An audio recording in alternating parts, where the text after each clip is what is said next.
sampai sore ini untuk Jakarta khususnya ini sukses besar. Karena dari 12.000 hari ini cuma sekitar 3.000 yang positif. Dan karena itu sore ini saya mengundang Gubernur DKI, Bapak Gubernur Anies Baswedan. Terima kasih Bang Karni. Benar sekali Bang Karni, jadi kita sekarang di dalam situasi yang lebih menenangkan dibandingkan sebulan yang lalu. Setengah bulan lah, sampai Ya, setengah bulan. jadi sore ini barusan saya cek kasus aktif. Jadi selalu yang kita perhatikan Bang Karni adalah kasus aktif. Karena kasus aktif itu menggambarkan jumlah orang yang harus ditangani. Mereka yang positif sudah terkonfirmasi, tetapi belum sembuh. Nah, kasus aktif hari ini adalah 19.737. 19.000. Angka 19.000 itu banyak. Banyak.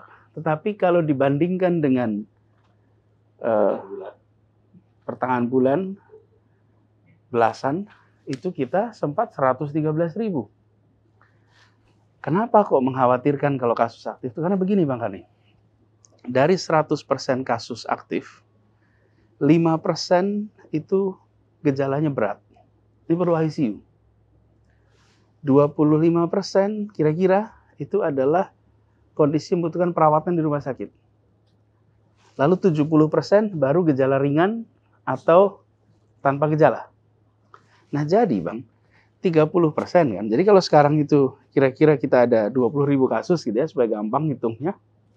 Maka ada sekitar 6.000 orang yang membutuhkan perawatan rumah sakit.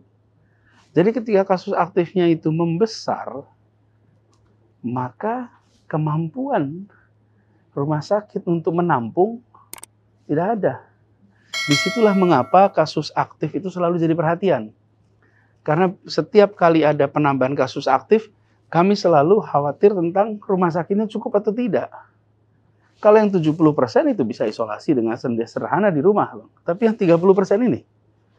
Nah, itulah sebabnya ketika situasi sekarang kita menyaksikan sudah turun. Nah, apa yang terjadi? Satu, ini adalah hasil kerja kolektif seluruh rakyat. Kenapa saya istilahkan kerja kolektif seluruh rakyat? Karena mobilitas dan interaksi antar warga itu menjadi salah satu sumber penularan. Ketika warga memilih untuk bertahan di rumah, memilih mengurangi mobilitas, mengurangi aktivitas, maka di situ tingkat penularan langsung turun.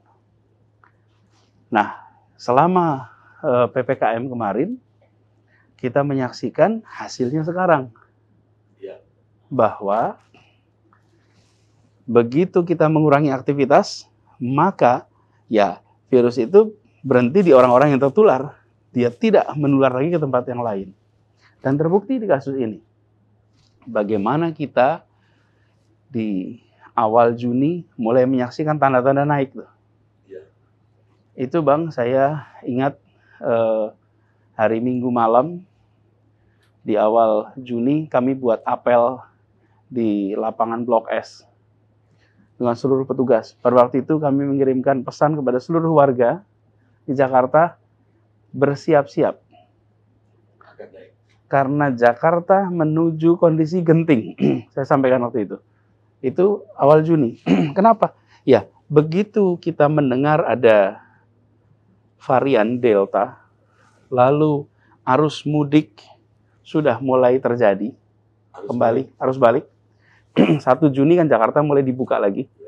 Jadi mulai Lebaran sampai 30 Mei itu ditutup. Dijaga lah, bukan tutup. Lalu 1 Juni dibuka, lalu mulai itu kembali. Dan di Jawa Tengah waktu itu di Kudus, di beberapa lokasi ditemukan varian-varian Delta.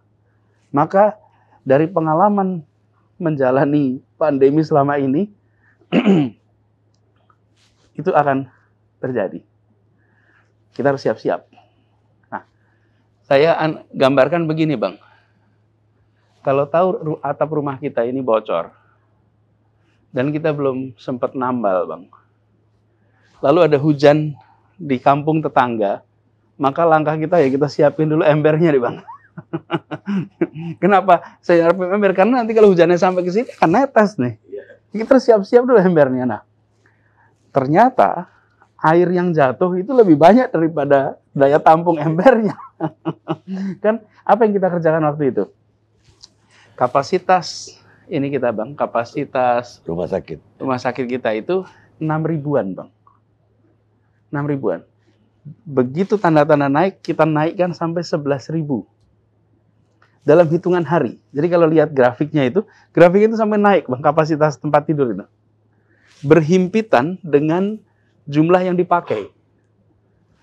Itu menggambarkan pada saat itu membesarkan embernya nih untuk nampung. baskom Baskom tuh. Karena yang bocor. Nah, tetapi membesarkan ini tidak ada gunanya kalau kita tidak nambal. Harus ditambal nih. Gimana cara nambalnya? Nambalnya adalah dengan pemerintah 3T, testing, tracing, treatment, masyarakat, 5M itu yang biasa disebut-sebut. Pakai masker, kemudian mencuci tangan, jaga jarak. Nah, tapi Bang, dengan situasi kemarin harus mengurangi mobilitas. Karena masker saja tidak mencukupi. Tidak mempan lagi lah itu.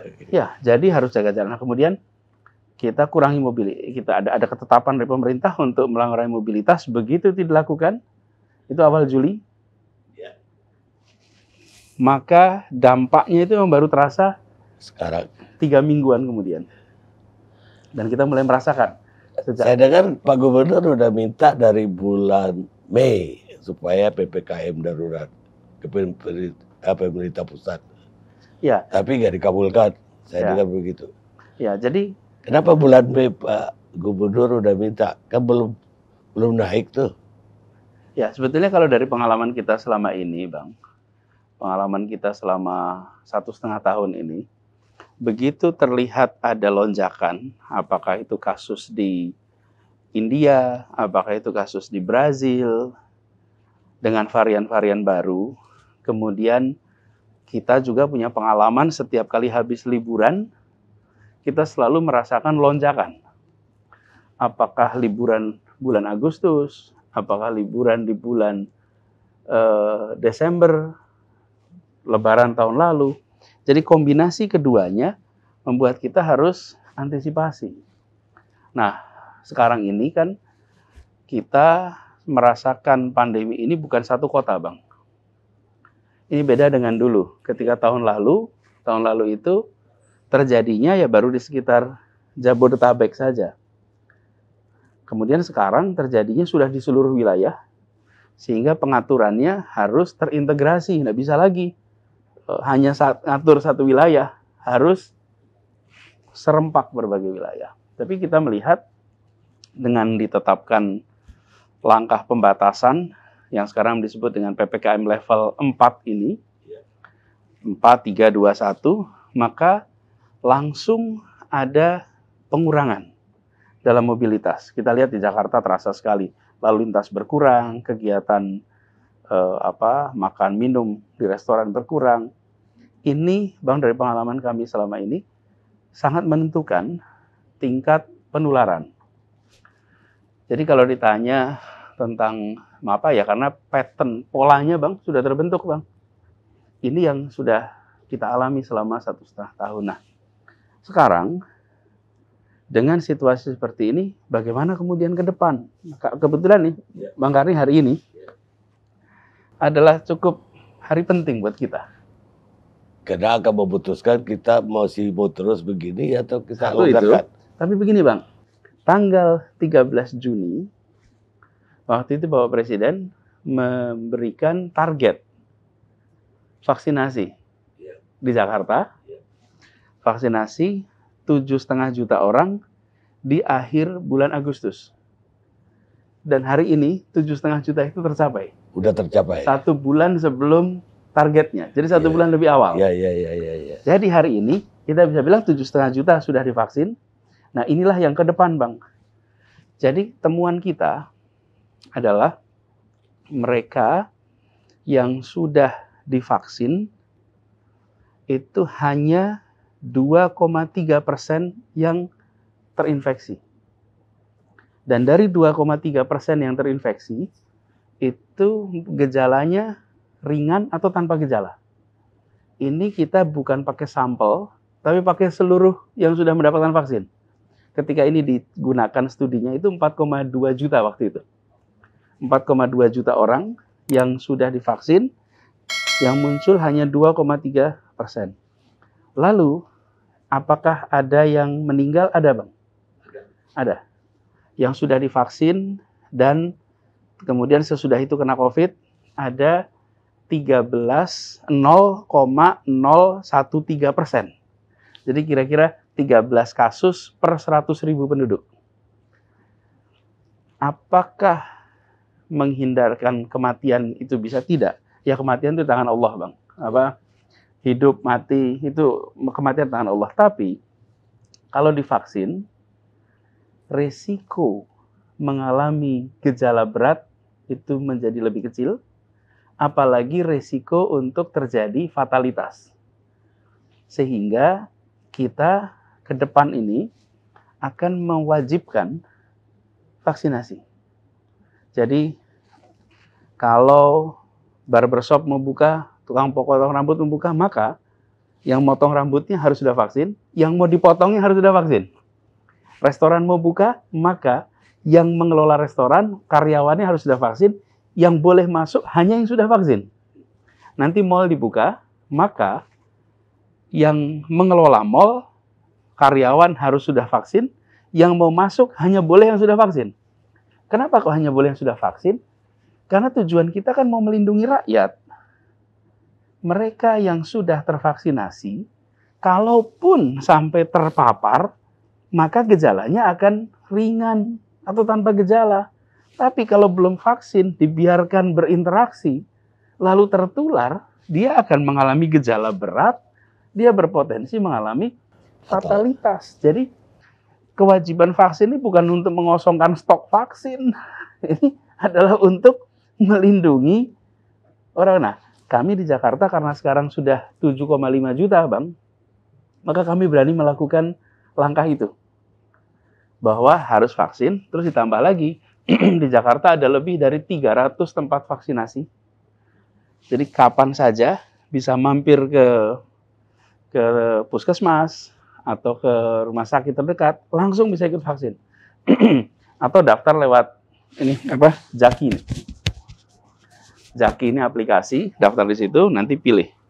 Jadi kita, Bang, ke depan, masker mungkin masih harus pakai terus.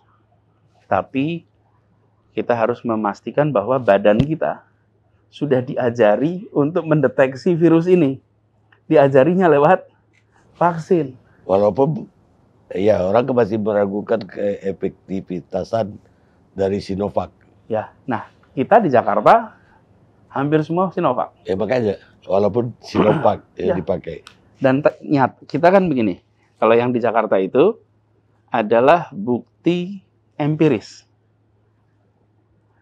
Kita punya catatannya mereka yang sudah vaksin, lalu punya catatannya mereka yang PCR-nya positif, punya catatannya yang bergejala, dan punya catatan yang meninggal.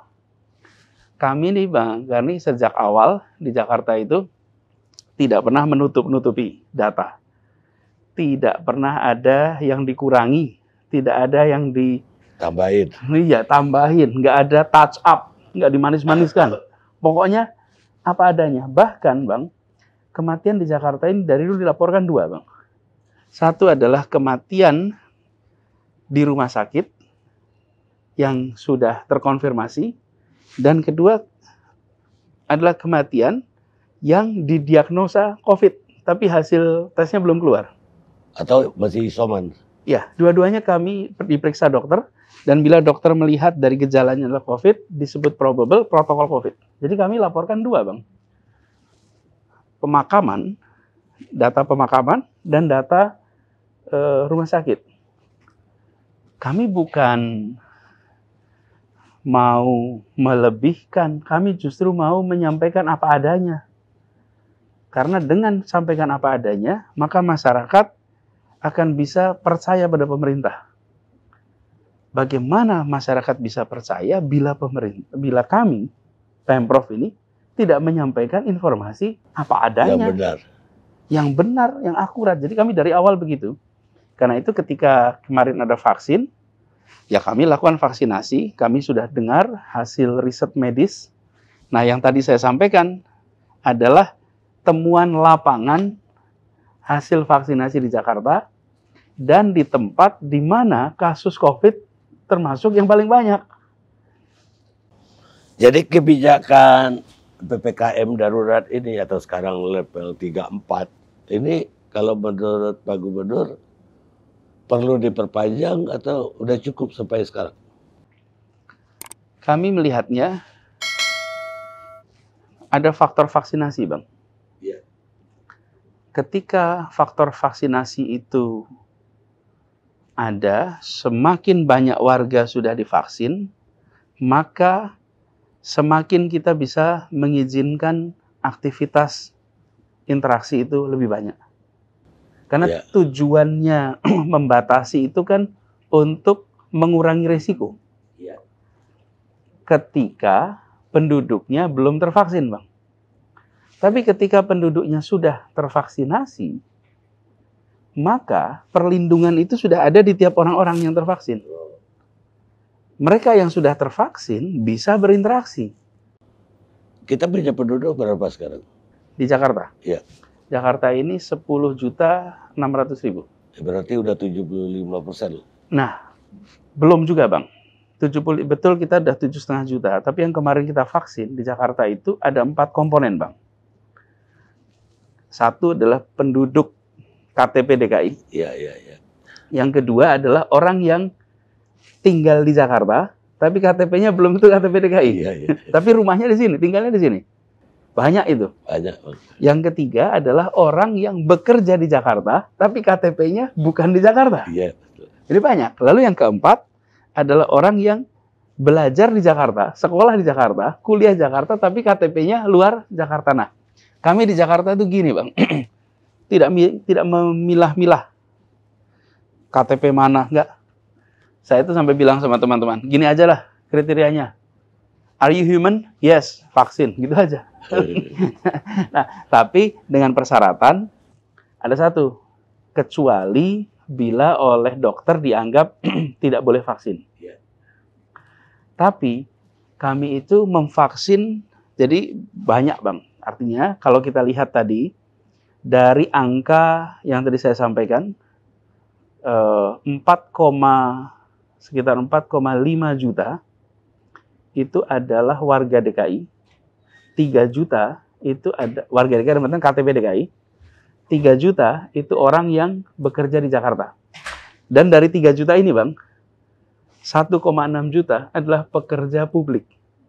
Jadi di Jakarta ini, pekerja publiknya itu ternyata banyak yang tidak tinggal di Jakarta, Bang.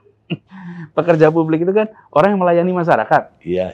Jadi pekerja publik itu 1,6 juta. Itu ternyata KTP-nya bukan Jakarta. Tapi mereka kita vaksin juga karena mereka bekerja di kota ini. Dia bergaul sama kita. Betul. Karena itulah sekarang ini, Bang, walaupun kita sudah sampai 7,5 juta, tapi vaksinasinya harus jalan terus. Jadi mungkin kita akan harus mentarget jauh di atas angka 11 juta. Karena kalau cuma yang 10,6 itu orang yang ber-KTP Jakarta. Sementara kenyataannya kan lebih banyak dari itu. Iya, penduduknya lebih banyak dibanding yang ber-KTP. Betul. Tapi kalau begitu udah boleh yang PPKM-nya lebih dilonggarkan, dok? Ya, nanti ini yang akan dibahas tentu dengan pemerintah. Tapi kami melihat kan juga tidak mungkin pembatasan itu berlangsung tanpa batas, Bang. Iya. Tanpa batas. Ya itu persoalan kita kan. Saya kira juga persoalan Pak Gubernur dari awal dengan pemerintah pusat juga itu. Artinya pemerintah pusat lihat kondisi perekonomian. Bukan untuk cari untung besar-besaran, tapi ini kan tiang hidup juga. Walaupun bukan penyakit.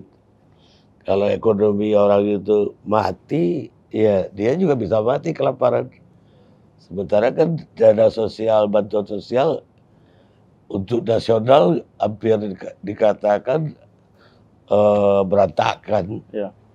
Nah, ini Bang, makanya situasi tahun ini itu ada, tadi saya bilang, faktor vaksin Bang. Di Jakarta ini, dengan kita genjot vaksinasi, disiapkan warga bisa datang kemana saja. Satu hari ini Bang, rata-rata, itu 103.000 vaksin Bang. Satu hari. Terima kasih pada Pak Menkes, Pak Budi Gunadi Sadikin.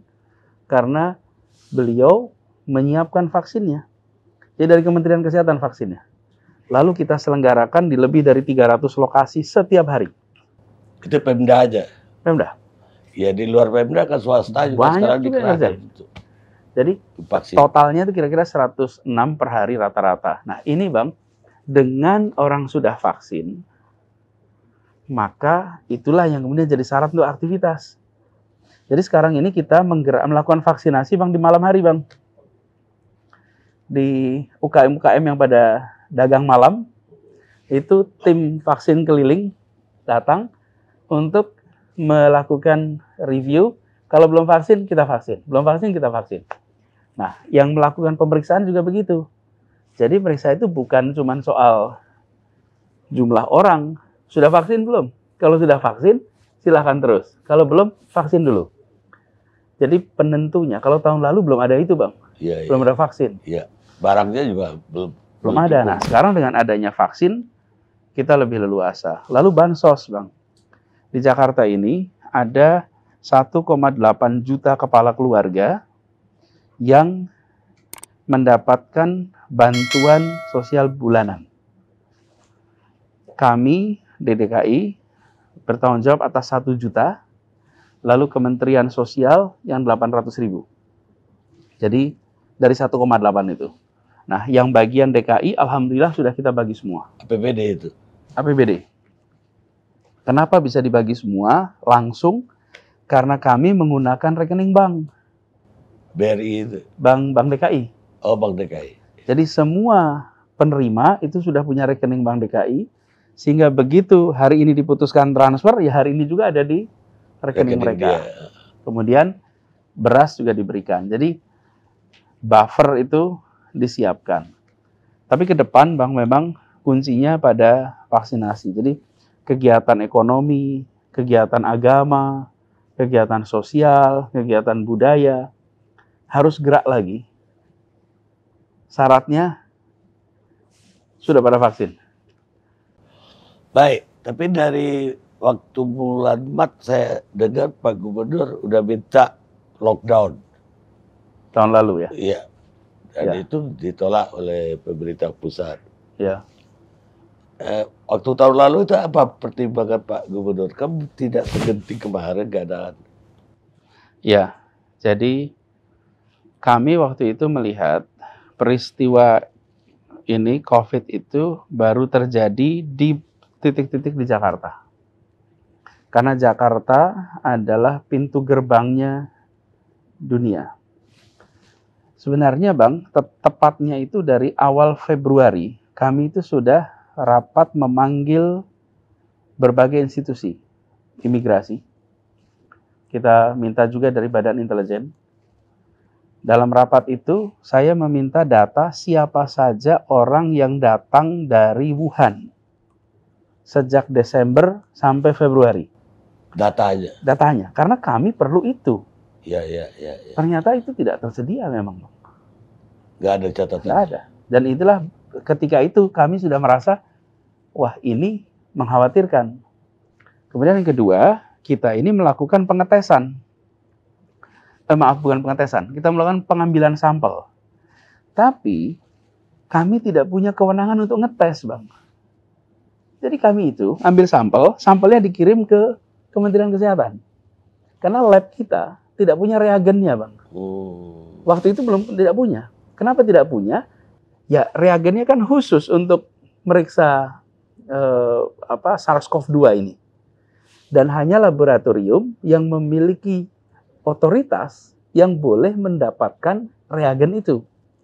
Nah, reagennya ada di namanya itu lab, saya lupa, laboratoriumnya apa kementerian, Litbangkes. Jadi kami kirim, setiap hari kami kirim lagi. Semuanya dibilang negatif loh. Masa dari ratusan orang yang dikirim itu semuanya negatif. Itu dari Januari, Februari. Sampai kemudian pada tanggal 1 Maret, saya sampaikan bahwa kami memiliki, waktu itu istilahnya masih ODP sama PDP. Iya. Orang dalam pemantauan sama pasien dalam perawatan. Iya. Jadi saya katakan, kami di Jakarta ini ada sekian orang ODP, ada sekian PDP. Waktu itu ramai, Pak. Dan sempat dibantah oleh Pak Menkes bahwa tidak ada kasus. Tanggal 1 Maret. Tanggal 2 Maret diumumkan oleh Bapak Presiden. 2 kasus pertama. Nah, kami waktu itu sampai kirim surat kepada kementerian, surat kepada Pak Menteri, minta diberikan kewenangan untuk melakukan pengetesan, Bang. Supaya kami bisa ngetes. Kenapa kok kami pengen cepat-cepat? Bang, begitu sesuatu itu disebut sebagai epidemik, Bang, dan virus. Lalu kita melihat di Korea seperti ini, di Italia seperti ini. Waktu itu ya, kan di Italia, kemudian di Iran, kemudian di Amerika, kemudian di Eropa. Manusianya ini sama, Bang. Sama. Kita ini virusnya sama. Suhu tubuhnya ya sama. Nah, pada saat itu, kami rasa ini bisa terjadi di sini. Iya. Masalahnya gini, Bang. Karena kita tidak tahu, bukan berarti tidak ada. Gitu. Iya. Oke? Nah, kami merasa perlu untuk tahu, kita kirim surat. Tidak diberi juga kewenangan. Minta itu pun tidak bisa. Jadi, Bang, kita ini baru dapat kewenangan untuk melakukan pengetesan itu April akhir kalau nggak salah. Baru dapat. Nah, lalu kita melihat kondisi seperti itu, kami khawatir ini akan meluas ke seluruh Indonesia. Mumpung ini masih di Jakarta. Tutup dulu. Kita protek Supaya dia tidak nyebar kemana-mana. Jadi karena itulah kenapa kita meminta untuk dilakukan pembatasan. Sebab kalau hanya mikirin Jakarta, ya sebetulnya kita temukan aja kasusnya. Tapi ini kita khawatir. Kami saja yang kepengen tahu nih yang dari Wuhan ini berapa banyak. Ya, jadi itu peristiwa tahun lalu. Kalaupun itu kita pikir Jakarta, tapi menyebar ke daerah, dari daerahnya nanti balik lagi ke kita. Pingpong aja. Dan waktu itu kami mengusulkan agar pembatasan juga tidak dilakukan hanya Jakarta, tapi Jabodetabek. Ya mungkin gara-gara itu juga tidak dikabulkan oleh pemerintah pusat. Karena pemerintah pusat sendiri belum yakin. Maka waktu itu ada ada yang berpendapat, wah orang Indonesia nggak bakalan kena. Waktu itu. Nah, itulah makanya Bang kami. Karena kita negara tropis. Kami merasa penting sekali untuk menggunakan ilmu pengetahuan dalam pengambilan langkah-langkah kebijakan. Karena dalam situasi seperti ini, seperti pandemi begini, ada ilmunya nih Bang. Kita kebetulan fakultasnya lain Bang, jadi harus tanya pada fakultas yang benar Bang. Kalau tidak, salah nanti. Dan ini Bang sebetulnya, kalau boleh saya sampaikan, titik ubahnya kapan? Titik ubahnya itu kalau tidak salah 11 Maret, Bang. 2020. Ketika WHO mengatakan ini bukan lagi epidemi, tapi ini pandemi. Maka siapapun yang pernah belajar sejarah, Bang. Ya. Siapapun belajar sejarah. Ketika dengar kata pandemi, bukan epidemi, maka itu tahunan. Itu bukan peristiwa yang terjadinya hitungannya minggu atau bulan, nggak mungkin. Siapapun, kalau pernah baca sejarah, pasti tahu. Begitu dengar pandemi, maka itu hitungannya tahun. Nah, jadi kami ketika meminta ini, karena ini dunia sudah mendeklarasikan ini pandemi. Lain kalau ini masih berstatus epidemi seperti ketika flu burung. Iya. Itu kan SARS. SARS itu adalah epidemi. Begitu pandemi, ini bahaya. Nah, itu kan cerita dulu ya Bang ya. Sekarang kita alhamdulillah sudah mengambil langkah-langkah yang rasanya lebih tepat, lalu vaksinasi kita genjot. Cuman karena Bang Karni tadi tanya peristiwa masa lalu, jadi saya cerita peristiwa masa lalu. Waktu itu nggak mau diceritain berapa kali kita di ALC. Terus target ke depan gimana? Targetnya kita ingin warga kita nomor satu selamat Bang. Dan selamat ini ada tata caranya. Satu adalah tentu dengan menjaga kesehatan kebugaran. Nah, dalam kondisi pandemi, maka kesehatan kebugaran itu ada tambahnya. Kalau dalam kondisi biasa itu makan yang sehat, olahraga yang cukup, istirahat yang cukup, itu kombinasi. Nah, dalam kondisi pandemi tambah. Dia harus tervaksinasi. Kenapa tervaksinasi? Supaya badannya sudah belajar bagaimana menghadapi virusnya. Terus yang ketiga adalah menggunakan alat-alat bantu pencegah penularan. Apa alat bantunya? Masker. Alat bantunya menjaga jarak. Alat bantunya cuci tangan. Kira-kira itu. Lalu kalau itu sudah dilakukan, maka interaksi bisa leluasa. Jadi saya membayangkan, Bang, ini kegiatan-kegiatan bisa mulai beraktivitas lagi, tapi pada pakai masker.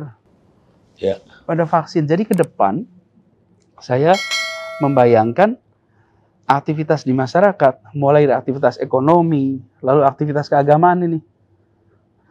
Dari mulai majelis taklim, tabligh akbar, kemudian Jumatan, kebaktian di gereja, itu semua nanti akan bisa kembali beraktivitas, tapi harus melindungi. Caranya, ya tervaksin dan taati protokol.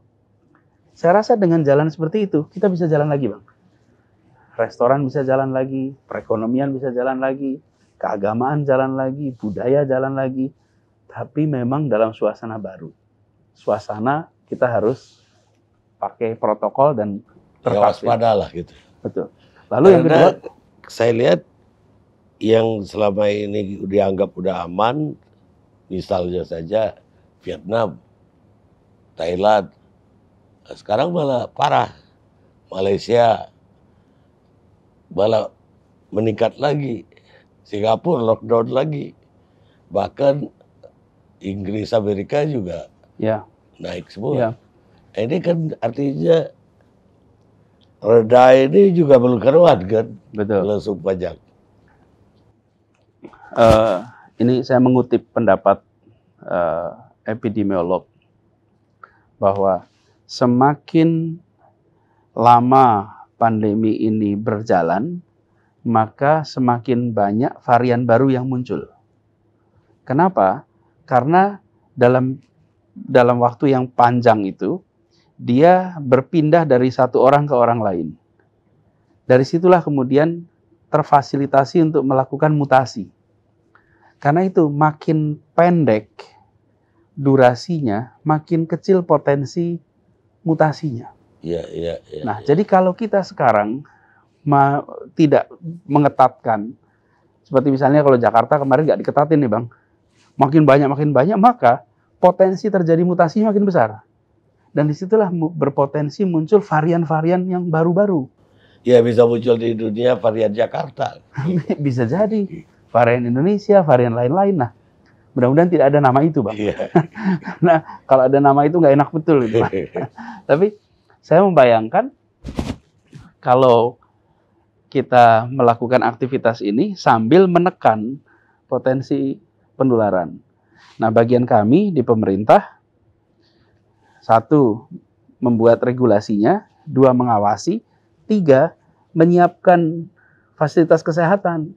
Jika sampai terjadi kasus, kita bisa nanganin. Iya, nggak berantakan lah. Ya, jadi kalau bocor tadi kita siapin ini nih apa penampungnya. Ya kalau bulan pertengahan bulan kemarin kan kita udah berantakan tuh. Ketika rumah sakit nggak bisa lagi menampung. Sulit sekali. Baik Pak Gubernur, sebetulnya saya mau wawancara macam-macam Pak Gubernur. Mau nanya award-award yang juga diterima, mau nanya ke depannya bagaimana setelah 2021, 2022. Tapi Nanti kadang gini aja, Bang. dibatasi Gini aja, gini ngobrolnya COVID dulu. COVID. Ini beres, nanti kita ngobrol lagi. Baik. Terima kasih Pak Gubernur. Terima Sudah kasih. maghrib. Pemirsa, benar salah satu resep dari Pak Gubernur tadi. Seorang negarawan Amerika mengatakan, kalau saya orang yang percaya dengan kekuatan rakyat mengatasi apapun masalah, kalau saja mereka diberi informasi yang jujur dan benar. Dan itulah yang dipegang oleh Pak Gubernur. Karena itu mungkin kita semua warga Jakarta, menurut saya harus berterima kasih dengan kerja keras Pak Gubernur bisa reda ini wabah atau yang kemarin mengerikan sekali Jakarta ini untuk ditinggali. Dan juga udah banyak yang udah lari ke luar negeri. Tidak hanya orang asing, orang Indonesia juga. Pemirsa, kita ketemu lagi Kari Ilyas Club yang akan datang.